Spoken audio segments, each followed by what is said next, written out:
The morning started like any other day for Commander Hyun-woo at the Seoul Defense Command Center. Coffee steamed on his desk as he reviewed routine reports from military bases across South Korea. Outside the thick concrete walls, the city buzzed with 8 million people going about their normal lives. Traffic jams clogged the streets. Students hurried to school. Office workers checked their phones on subway platforms. 300 kilometers south, Marine Captain So-min led her unit through training exercises on the hills outside Busan. Her soldiers crawled through mud and practiced urban combat scenarios. The morning air was crisp and clean. So-min watched her newest recruit struggle with basic maneuvers and shook her head. These young men and women had no idea what real war looked like. High above Earth, astronaut Jun-ho floated inside the International Space Station. He gazed down at the blue marble below and never tired of the view. The Korean peninsula looked peaceful from this height. He could see the lights of Seoul and Busan twinkling like scattered diamonds. Jun-ho checked his instruments and prepared for another routine day of experiments and maintenance. None of them knew that everything was about to change forever. At exactly 11:47 a.m. Korean time, reality tore open above major cities around the world. Massive black shapes appeared in the sky like wounds in the blue. The ships were enormous, each one the size of a mountain. They hung in the air without sound, casting dark shadows over the streets below. Jun-ho saw them first. From his position in orbit, he watched in horror as dozens of alien vessels materialized above every continent. The ships were dark metal with strange angles that hurt to look at. Weapon ports opened along their hulls like glowing eyes. "Control, this is Jun-ho on the ISS." He spoke into his radio with a steady voice. "We have unknown aircraft above all major population centers." Repeat, "Unknown aircraft of massive size." The response came back filled with static and panic. "ISS, we're seeing them too. Stand by for instructions." But there was no time for instructions. The alien ships opened fire without warning. Beams of purple energy struck down from the sky like lightning from an angry god. Buildings exploded into dust. Highways melted like plastic. Military bases disappeared in flashes of blinding light. In Seoul, Commander Hyun-woo felt the building shake as the first beam struck the city center. Emergency alarms screamed through the halls. His coffee mug fell to the floor and shattered. Through the reinforced windows, he could see towers of fire rising from downtown Seoul. "All stations report," Hyun-woo barked into his headset. His training kicked in, pushing down the fear that wanted to freeze him in place. "Seoul Air Base is gone, sir," came one voice. "Gimpo Airport is gone," came another. "Osan is not responding." The reports came in like hammer blows. Every major military installation in South Korea was being systematically destroyed. But Hyun-woo noticed something strange. The aliens were not hitting random targets. They were hitting infrastructure, military bases, and government buildings. It was precise, planned. Outside Busan, So-min watched purple beams rain from the sky. One struck the naval base 5 kilometers away. The explosion was so bright it turned the world white for several seconds. When her vision cleared, the base was simply gone. In its place was a crater of melted glass. "Everyone move!" So-min shouted to her Marines. "Get to the bunkers!" Her soldiers ran for cover, but So-min stayed in the open for a few more seconds. She pulled out her phone and started recording. If she was going to die, someone needed to see what had killed her. The alien ship above Busan was massive beyond belief. Weapons fired from its belly in steady pulses. Each shot erased another piece of her city, but something else caught her attention. Civilians were not running in panic like she expected. They were helping each other. Strangers pulled wounded people from collapsed buildings. Drivers abandoned their cars to help others escape. Parents carried children who were not their own.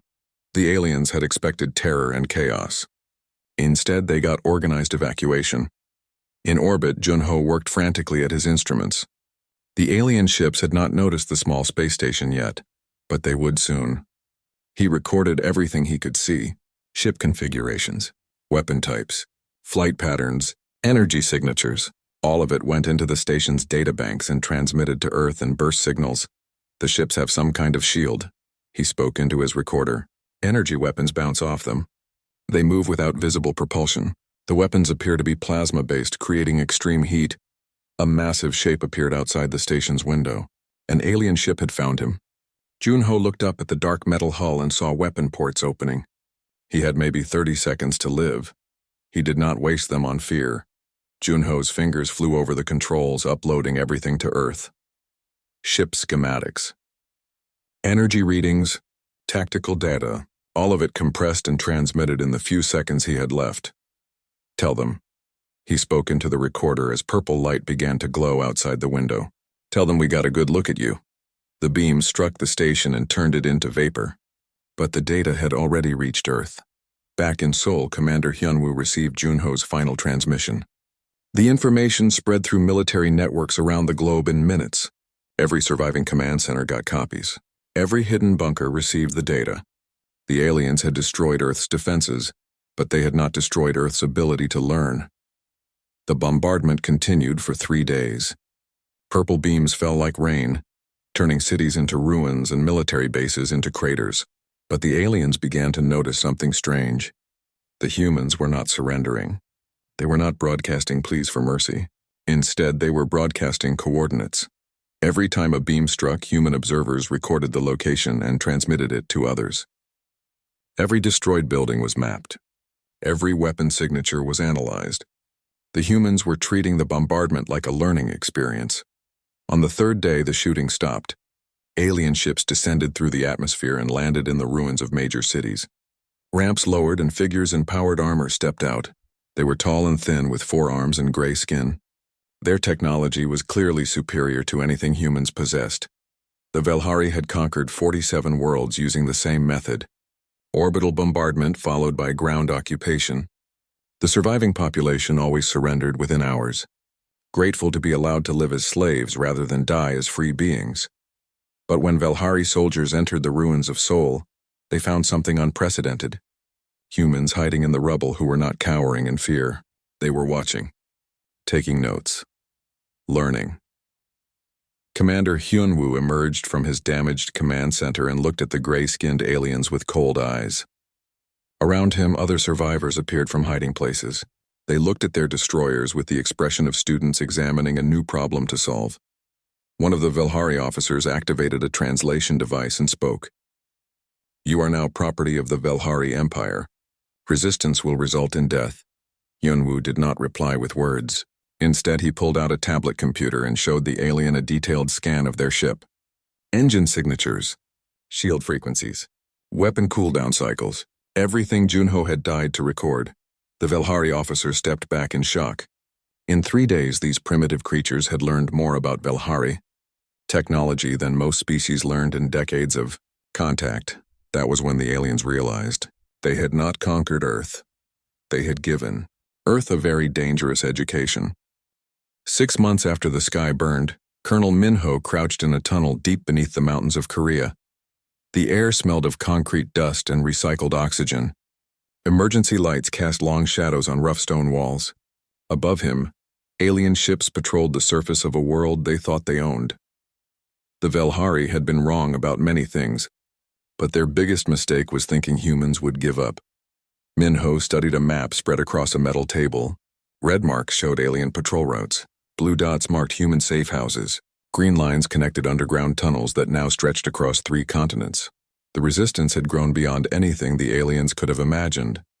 "Report," Minho said to the young woman who had just entered the command bunker. Engineer Haiwan looked tired but excited. She had spent the last month in deeper tunnels, working with salvaged alien technology. Her clothes were stained with strange chemicals and her hands were covered in small burns. "The plasma rifle is working," she said, setting a weapon on the table. "It looked like human engineering mixed with alien design. We can punch through their armor now." Minho picked up the weapon. It was heavier than a human rifle but lighter than the original alien version. The humans had improved the design, making it more efficient and easier to use. "How many can we make?" he asked. 20 per week with current resources," Haiwan replied. "But I need more alien components. We have to hit another patrol."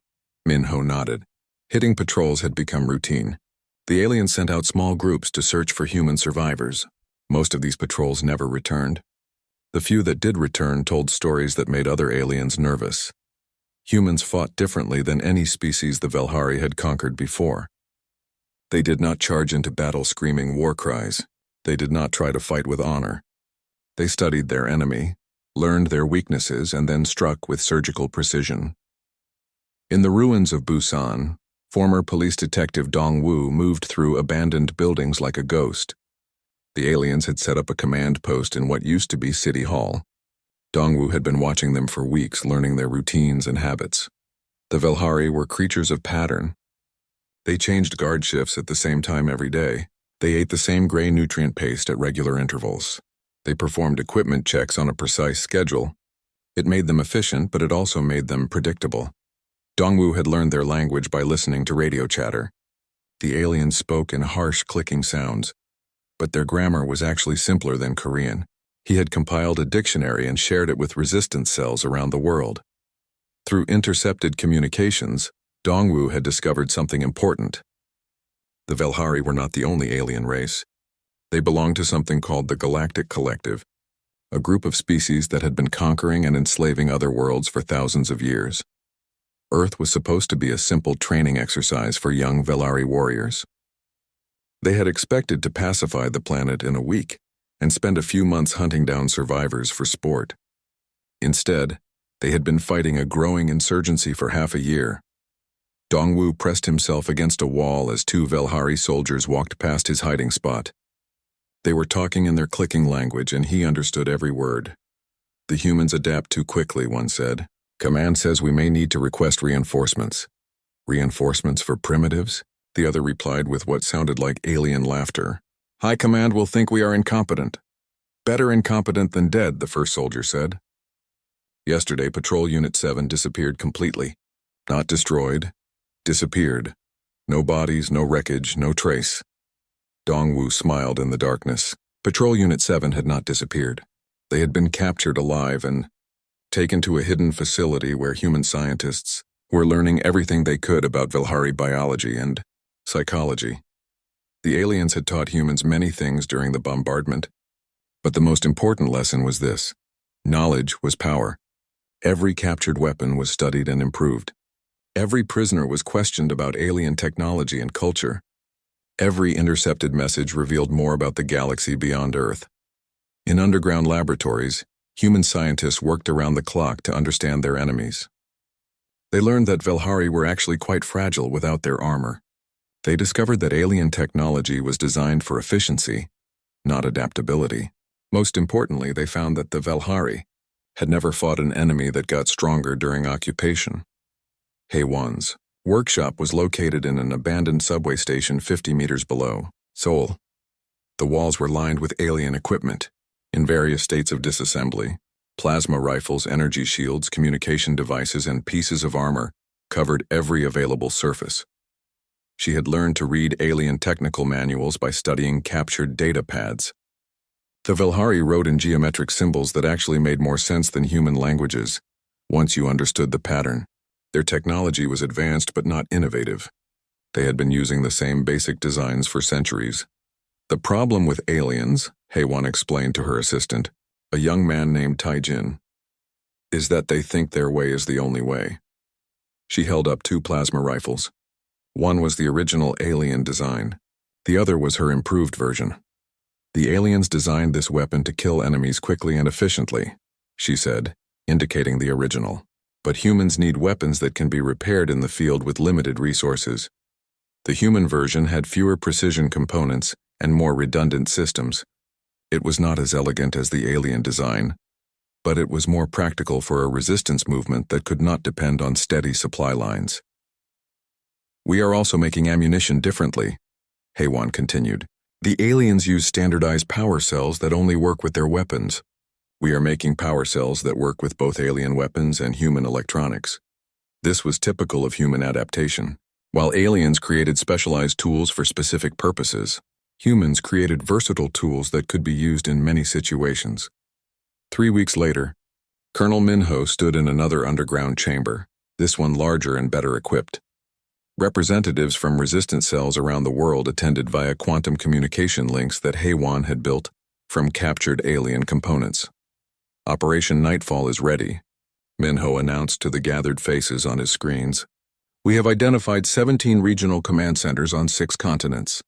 Each facility contains a complete alien communication network and detailed intelligence about their military structure. The plan was ambitious beyond anything humans had attempted before. Coordinated strikes on alien facilities around the globe, timed to hit simultaneously and capture alien command ships intact. The aliens believe we are scattered groups of survivors hiding in ruins, Minho continued. They do not understand that we have been building a global network while they focused on hunting individuals. In Paris, Resistance leader Marie nodded on her screen. In Tokyo, Commander Akiko confirmed her cell's readiness. In New York, Colonel Rodriguez reported that his teams were in position. The Velhari had conquered Earth by attacking all major cities at once. Now humans would return the favor. Operation Nightfall began at exactly midnight GMT. Around the world, human strike teams emerged from tunnels and ruins like deadly flowers blooming in the darkness. They moved with practiced precision, using alien weapons and human tactics. In Seoul, Minho led his team through sewers to reach the alien command center. They wore captured Velhari armor and carried improved plasma rifles. The aliens had taught humans how to fight, but humans had learned lessons the aliens never intended to share. The attack lasted exactly 43 minutes. When it ended, humans controlled 17 alien facilities and had captured 3 complete command ships. More importantly, they had captured the star charts showing the location of every world in the Velhari Empire. As dawn broke over Earth's battered surface, Colonel Minho stood in the alien command center and looked at displays showing the galaxy beyond their world. For the first time since the invasion began, humans had a clear view of their true situation. They were not alone in the universe, but they were alone in their approach to survival. The galaxy was full of species that accepted defeat and slavery as natural consequences of technological inferiority. Humans had a different philosophy. If someone was stronger than you learned from them until you became stronger yourself. Then you made sure they never hurt anyone again. The war for Earth was ending. The war for justice was about to begin. 2 years after the first alien beam fell from the sky, Admiral Sang-ho walked through what had once been the Seoul subway system.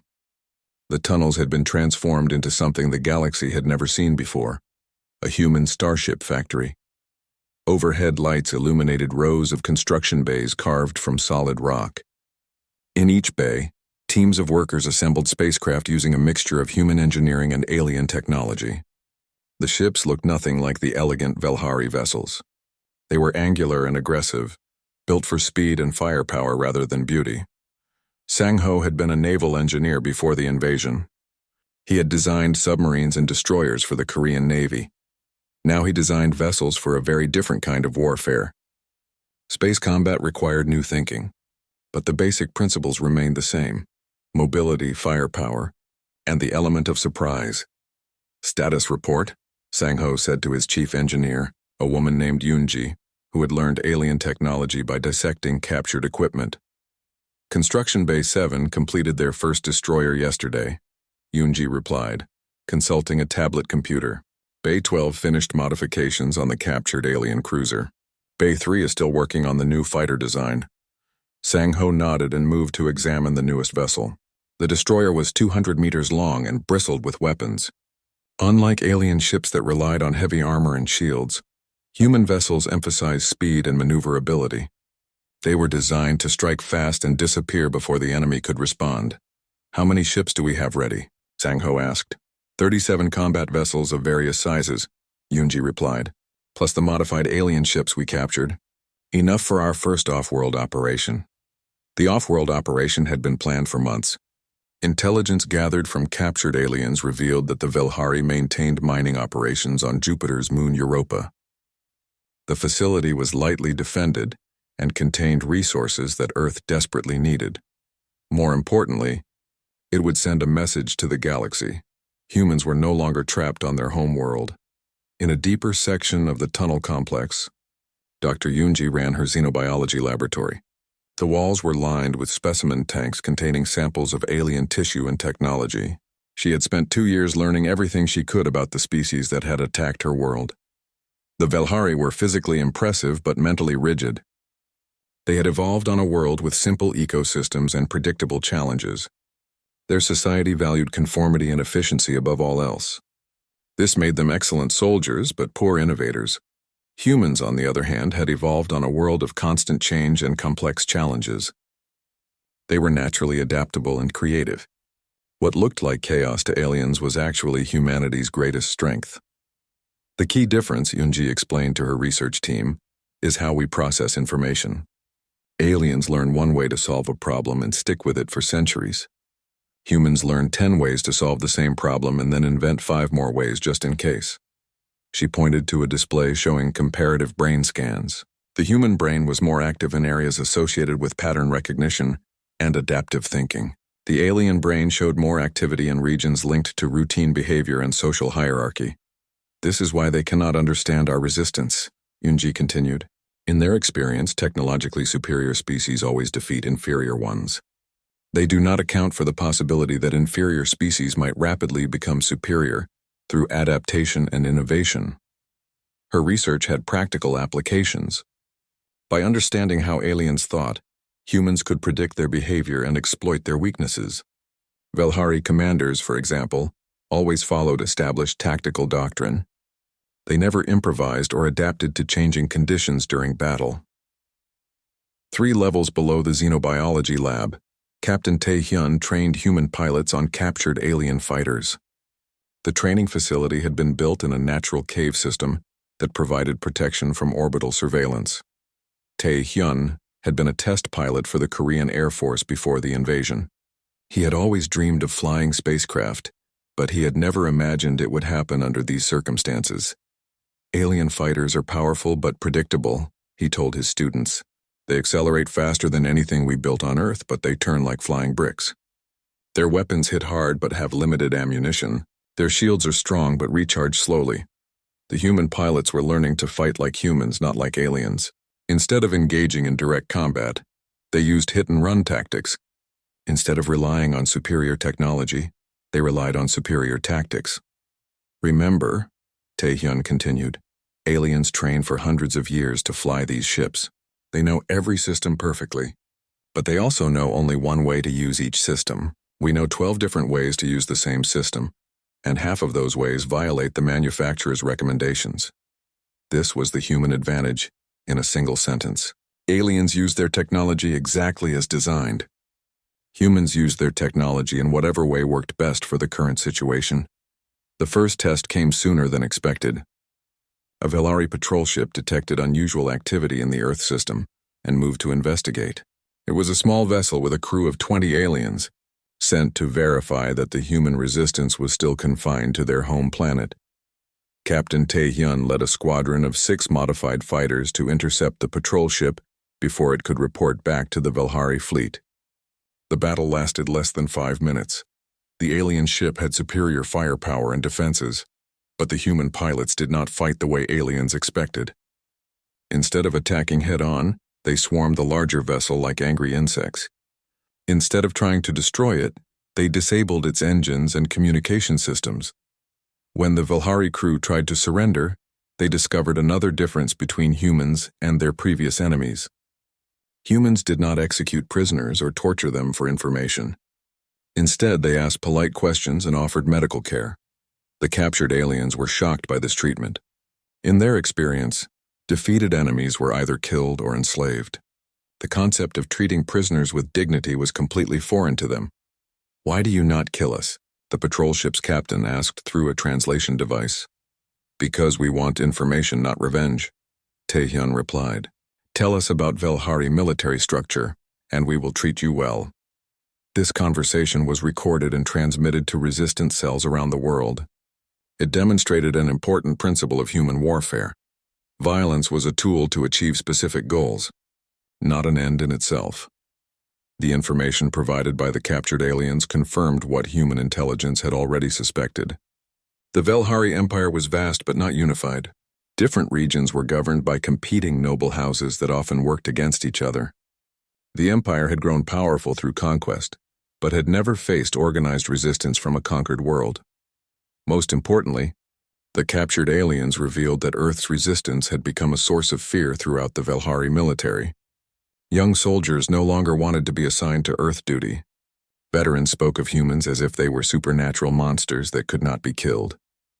3 months later, Admiral Sang-ho stood on the bridge of humanity's first interstellar warship. The vessel had been built in secret and launched under cover of a lunar eclipse. Its destination was Europa, Jupiter's ice-covered moon. The ship was not large or beautiful like alien vessels. It was efficient and deadly, designed by humans who understood that war was not about honor or glory. War was about achieving objectives with minimum risk to your own people. "Approaching target," reported the navigation officer. Through the bridge windows, Sang-ho could see the Velhari mining facility on Europa's surface. It was a collection of domes and towers connected by pressurized tunnels. According to intelligence reports, it was defended by a single patrol cruiser and a squadron of fighters. The alien defenses were designed to repel traditional attacks by other alien species. They were not prepared for human tactics. "Begin the operation," Sang-ho ordered. The human assault was unlike anything the Velhari had encountered before. Instead of announcing their presence and demanding surrender, the humans simply disabled the mining facility's power grid. Instead of trying to destroy the patrol cruiser, they captured it intact along with its crew. The entire operation lasted 37 minutes. When it was over, humans controlled their first off-world facility and had captured detailed intelligence about Velhari military operations throughout the solar system. More importantly, they had proven that human innovation could overcome alien technology. The mining facility contained enough resources to build 50 more warships and enough intelligence to plan attacks on a dozen other Velhari installations. As his ship prepared to return to Earth, Admiral Sang-ho looked out at the stars and thought about the future. The Velhari had intended to conquer and enslave humanity. Instead, they had created an enemy unlike any the galaxy had seen before. Humans did not fight wars to prove their strength or gain territory. They fought wars to protect their freedom and ensure justice. They had learned this lesson through centuries of conflict on their own world. Now they were ready to teach the same lesson to the galaxy. 4 years after Earth burned, Fleet Admiral Jin-woo stood on the bridge of the UES Indomitable and watched an alien world surrender without firing a shot. The planet below had been a Velhari slave colony for 3 centuries. Now its purple skies were filled with human warships, and its alien overseers were broadcasting desperate pleas for mercy. Jin-woo had been a submarine captain before the invasion. He understood the value of striking from unexpected directions and disappearing before the enemy could respond. Space warfare was just submarine warfare with 3 dimensions instead of 2. "Admiral, we are receiving surrender transmissions from the planetary governor," reported communications. Officer Bora. "He is requesting terms." Jin-woo studied the tactical display, showing Velhari positions around the planet. Their ships were powerful but deployed according to traditional defensive doctrine. They had placed their strongest vessels in orbit directly above major cities, exactly where human intelligence had predicted they would be. "Tell the governor that we accept his surrender," Jin-woo replied. "All Velhari military personnel will be transported off-world unharmed. All slave markets will be permanently closed. All enslaved populations will be granted immediate freedom." This had become the standard human approach to conquered Velhari worlds. Unlike the aliens, humans did not seek to replace one form of oppression with another. They sought to eliminate oppression entirely. On the planet's surface, General Young Mi led her Marine Expeditionary Force through the capital city of New Korhan. The streets were filled with former slaves from dozens of different species. They watched the human soldiers with mixtures of hope and disbelief. Young Mi had learned to fight in the ruins of Earth. She understood urban warfare and the psychology of occupied populations. Her Marines moved through the city not as conquerors but as liberators, treating civilians with respect and protecting them from remaining Velhari loyalists. Status report. Young Mi spoke into her communicator as her unit secured the planetary government center. "All major installations are under our control," replied Major Sun-ho from across the city. "Resistance is minimal. Most Velhari forces surrendered immediately when they saw our ships. This was typical of recent human operations. The Velhari Empire was collapsing from within, as word spread about human military capabilities. Alien commanders no longer believed they could win battles against human forces, so they sought the best possible terms of surrender instead. Young Mi entered the government building and found the Velhari planetary governor waiting in his office. He was a tall, thin creature with 4 arms and gray skin, wearing elaborate robes that marked his high rank. "I formally surrender this world to human authority," the governor said through a translation device. His voice carried tones of defeat and confusion. "I request safe passage for my administrative staff and their families." "Granted," Young Mi replied. "Transport ships will arrive within 6 hours. You and your people will be taken to a neutral world where you can apply for asylum." The governor stared at her with large dark eyes. "You do not execute defeated enemies?" "We are not the Velhari Empire," Young Mi replied. "We fight to end oppression, not to create it." This conversation was recorded and transmitted throughout the galaxy, like all human military operations. The message was always the same. Surrender resulted in fair treatment and safe passage. Continued resistance resulted in swift and complete defeat. 3-star systems away, Commander Seok Jin led a special operations team through the corridors of a Velhari military station. His mission was not to destroy the facility, but to capture its intelligence computers intact. Seok Jin had been a police detective on Earth before the invasion. He understood that information was often more valuable than weapons or territory. The Velhari military kept detailed records of their operations, and those records revealed weaknesses that human forces could exploit. The station's defenders had been neutralized by electromagnetic pulse weapons that disabled their equipment without killing them. Seok Jin's team moved through the facility like ghosts, copying data files and planting monitoring devices. "We have access to their central database," reported Specialist Hai Jin, the team's electronics expert, downloading complete records for 17-star systems. The intelligence they gathered revealed the true scope of the Velhari Empire's problems. Human attacks had disrupted trade routes, severed communication lines, and destroyed military installations across hundreds of light years. More importantly, other alien species were beginning to rebel against Velhari rule. "The Empire is fragmenting," Seok Jin observed as he reviewed captured documents. "They are fighting rebellions on 43 worlds. Their military is stretched too thin to respond effectively to coordinated resistance." This was exactly what human strategists had hoped to achieve. By demonstrating that the Velhari could be defeated, they had inspired other oppressed species to fight for their freedom. The empire that had ruled the galaxy for millennia was collapsing under the weight of its own cruelty. Back aboard the Indomitable, Admiral Jin Woo received reports from human operations throughout the sector. The news was uniformly positive. Velhari forces were retreating on all fronts. Slave worlds were declaring independence. The alien military was in complete disarray. "Sir," reported Intelligence Officer Min Jung, "we have intercepted communications from the Velhari High Command. They are recalling all military units to defend their core systems." Jinwoo studied the strategic display showing human and Velhari positions across local space. The aliens were abandoning their outer territories and consolidating their forces around their most important worlds. It was a defensive strategy born of desperation. "Begin Phase 4 operations," Jinwoo ordered. "All task forces will move to surround the Velhari core systems. We will give them one final opportunity to surrender before we demonstrate why they should not have taught humans that mercy is weakness." The human fleet that assembled around the Velhari homeworld 3 weeks later was unlike anything the galaxy had ever seen. Hundreds of ships built from captured alien technology, but redesigned according to human principles.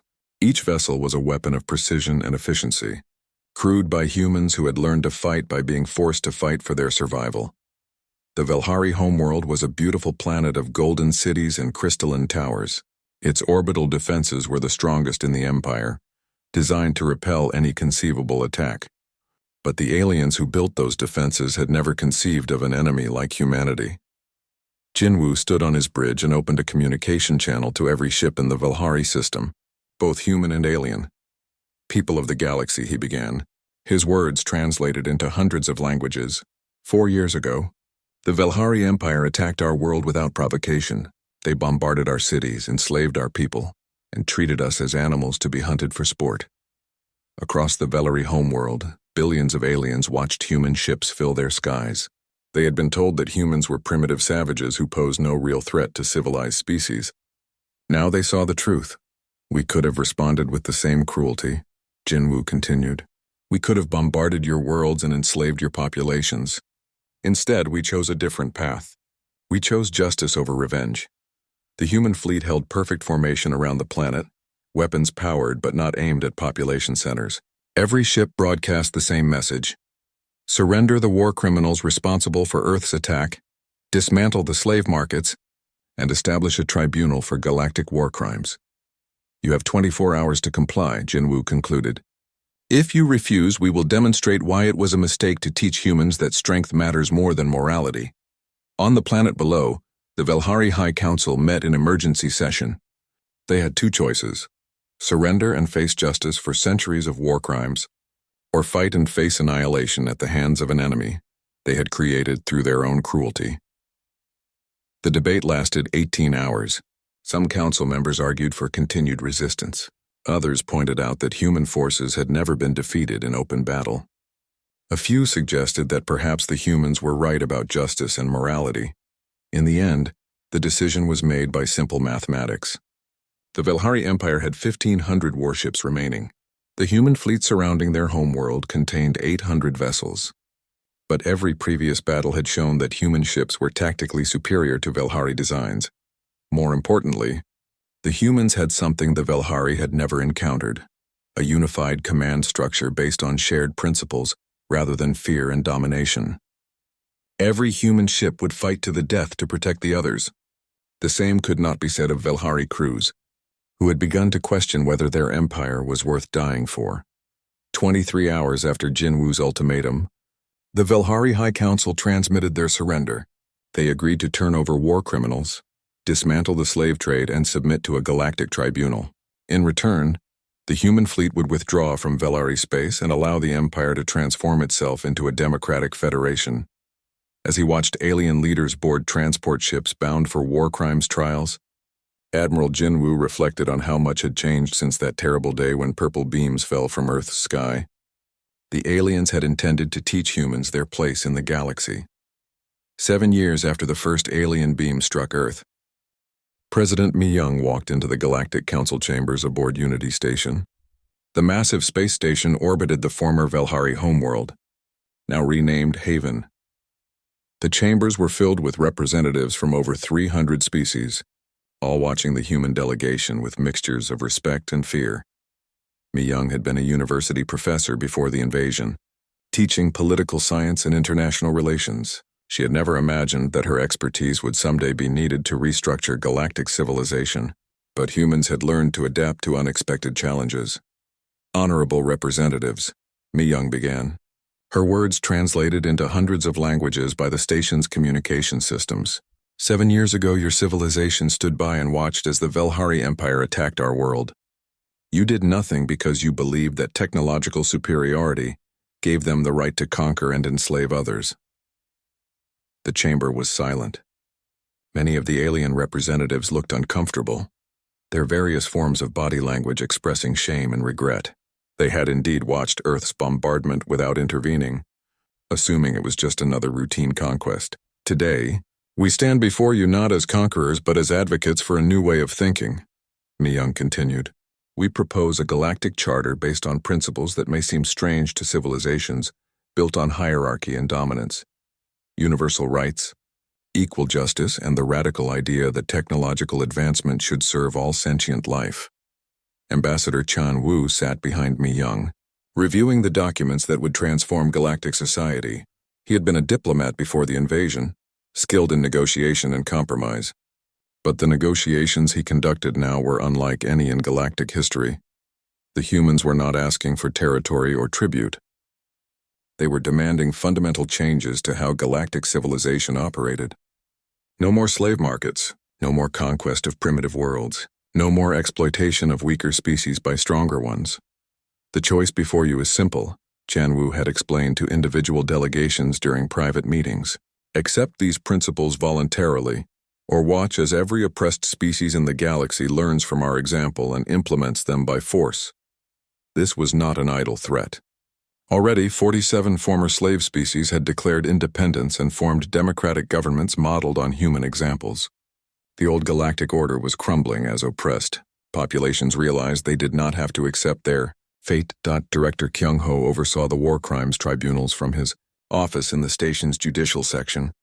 The proceedings had been ongoing for 2 years, carefully documenting centuries of Velhari atrocities and the complicity of other galactic powers. Kyung-ho had been a prosecutor before the invasion, experienced in building cases against criminals and corrupt officials. But the scale of galactic war crimes was beyond anything he had encountered on Earth. Entire species had been enslaved or exterminated for the convenience of more powerful civilizations. The defendant will stand, Kyung-ho announced as another Velhari war criminal was brought before the tribunal. This one was a former planetary governor who had overseen the enslavement of 6 million beings on 17 different worlds. The trial was broadcast live throughout the galaxy, watched by billions of beings who had never seen justice applied to their former oppressors. The proceedings were careful and methodical, with every piece of evidence examined and every witness testimony recorded. "You are charged with crimes against sentient life," Kyung-ho read from the formal indictment. "The tribunal finds you guilty on all counts. However, in accordance with human judicial principles, you are sentenced to rehabilitation rather than execution." This always surprised alien observers. They expected humans to execute their defeated enemies or torture them for revenge. Instead, human justice focused on preventing future crimes and helping criminals understand the harm they had caused.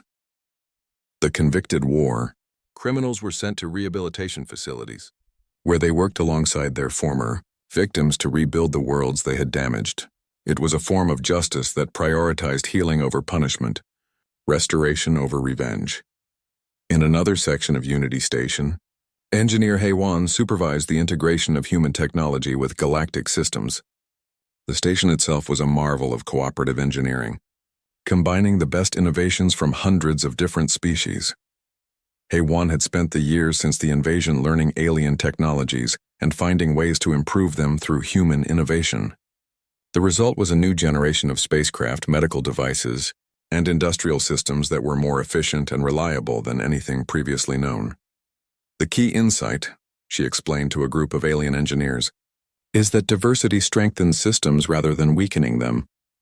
When different species contribute their unique perspectives to solving problems, the solutions are more robust and adaptable."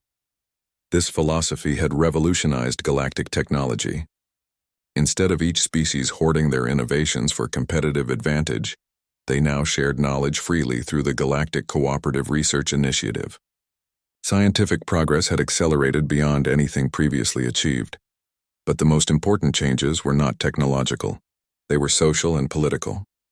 On the former Velhari homeworld below, millions of beings from dozens of species lived together in integrated communities. Former slaves worked alongside former masters to build a society based on cooperation rather than domination. Children of different species played together in parks and attended integrated schools. It was not perfect. Centuries of oppression and hatred could not be erased in a few years. But progress was being made, one family and one community at a time. President Mi-young often visited these communities during her stays on Haven. She found inspiration in watching former enemies learn to work together toward common goals. It reminded her of Earth's own difficult history and how humans had eventually learned to overcome their differences.